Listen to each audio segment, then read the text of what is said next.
वारे भरसां ॻोठ जुणाणी शरीफ़ जे सरकारी बॉयज़ ऐं गर्ल्स प्राइमरी स्कूलनि मां बरसात जो गंदो पाणी नेकाल न थियण करे शागिर्द उस्ताद ऐं शागिर्दियाणियूं सख़्त परेशानीअ खे मुंहुं ॾेई रहियूं आहिनि।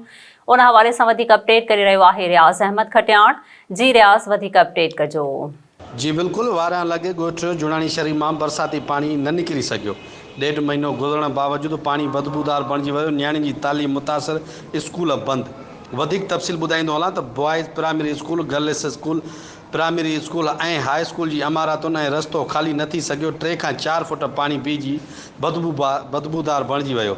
उस्ताद ऐं शागिर्द गधे पाणीअ मां गुज़रण ते मजबूर, जंहिं करे ख़ारिश ऐं ॿियनि बीमारियुनि जनम वरितो आहे। उन मौक़े ते अवामी प्रेस क्लब जी टीम मीडिया पहुचण ते उस्तादनि ऐं शागिर्दनि मीडिया सां वीचार वंडींदे चयो त गुज़िरियल 1.5 महीने खां हिन पाणीअ मां गुज़री अची रहिया आहियूं, जेको हाणे बदबूदार बणिजी वियो आहे, जंहिं सबबु ख़ारिश में वठिजी विया आहियूं।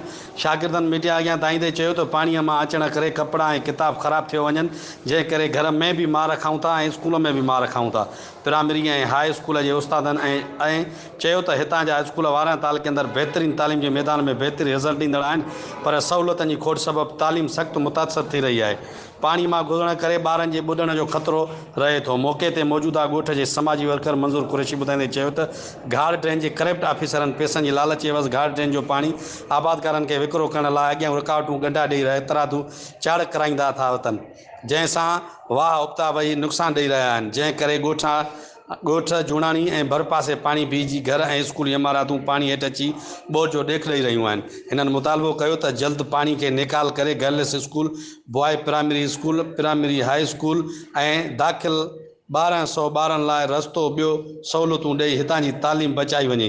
ॿी सूरत में वधीक पाणी बीहण सां तालीम मुतासिर थियण सां गॾु स्कूली इमारतूं किरी पट पइजी वेंदियूं।